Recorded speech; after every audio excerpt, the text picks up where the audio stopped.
Hi, my name is Sarah O'Connor, and for my oral presentation, I decided to choose the topic of how to conduct an IEP meeting.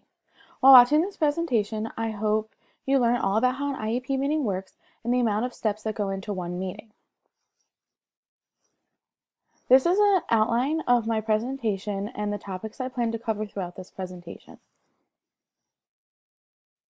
So what is an IEP? An IEP stands for an Individualized Education Program, which is a written statement for a child with a disability that is developed, reviewed, and revised in a meeting in keeping with certain requirements of the law and regulations. A federal law called the Individuals with Disabilities Education Act requires that public schools create an IEP for every child receiving a special education service. Children from the ages 3 through high school or maximum age of 22, depending on which one comes first, may be eligible for an IEP. The IEP is meant for each child's unique learning issues and includes specific educational goals. This is a legal binding document, and the school must provide everything it promises in the IEP to the child. So the first step in conducting an IEP meeting is the parents have to decide if they want their child to be tested to see if they need services. A child can be tested as early as 3, but some parents are reluctant to test their child that young because they don't want to believe their child needs the extra help. Personally, I believe it is better to test your child when they're young, so that way if they do need to receive services, they can slowly start to wean them out as they get older. So after the test has been taken, the parents wait for the results, and then the test will show if the student is eligible for services or not. If the student is eligible for services, then the parents have to make the decision if they want their child to receive them or not. If the parents do decide they want their child to receive the extra help, the school and the parents work as a team to come up with a plan of action that will work best to meet the student's educational needs. This is typically when the IEP meeting is held. Then once both parties can agree on the plan, then the plan is put into action. So who participates in an IEP meeting? So the first people that participate in the IEP meeting are the parents, obviously. They take an active role in all the IEP meetings, and they're the ones who control when an IEP meeting is called and when the IEP meeting is held. So another participant of the meeting is the general education teacher. General education teacher should be involved if the student has a general education teacher. If not, then the special education teacher will be present. But if the child has both a general education teacher and a special education teacher, it is important that they are both there so they are both informed on what the child's educational needs are.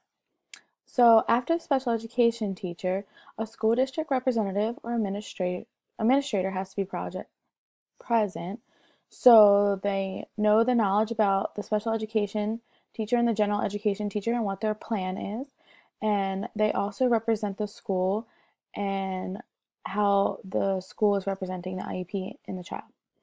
So another person that needs to be present in the school is psychologist who can interpret your child's first evaluation and your first test results. So other specialists can also be invited to the meeting, which include the child's occupational therapist, the child's physical therapist, child's speech therapist, whatever the child's receiving other services for, those other participants would be great to have in the meeting.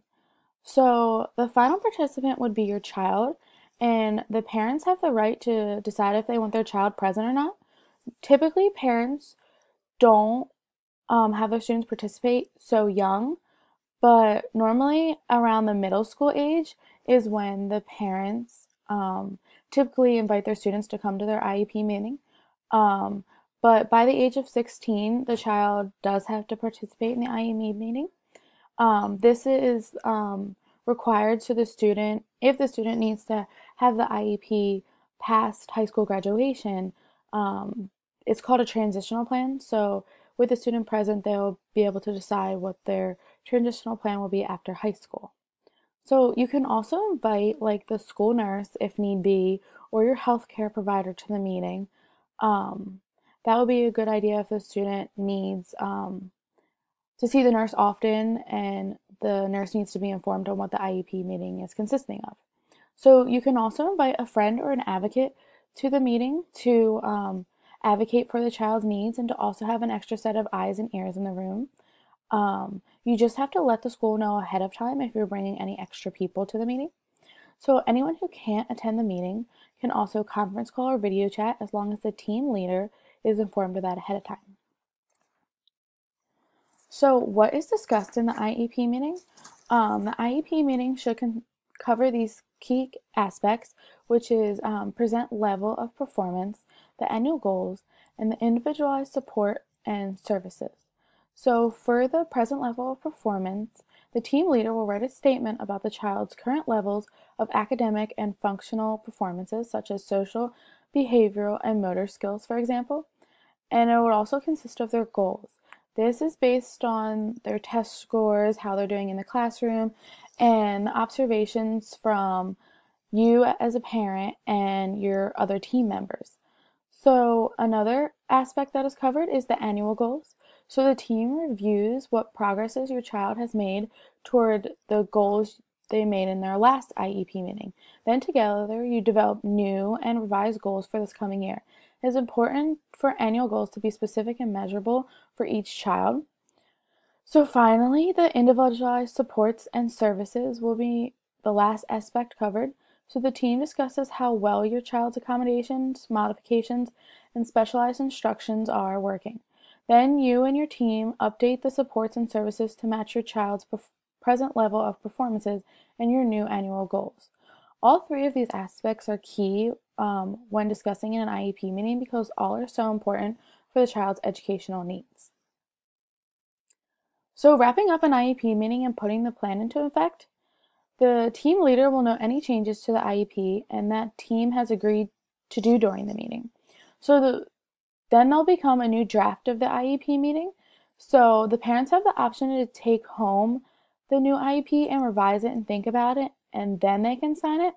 And once the new IEP is signed, the plan will go into effect. So what's next for the child? Every team member present at the meeting will then work with the student to make sure the IEP is being followed and the student is learning to his or her fullest capabilities. The parents have the option to call an IEP meeting whenever they feel the child needs to be reevaluated. So if the parents feel like the IEP is working, they normally will meet. This also depends on the child, but they will normally meet once or twice a year to reevaluate the IEP meeting. So here are my references, and I just want to thank you for listening to my presentation, and I hope you learned more about how to conduct an IEP meeting.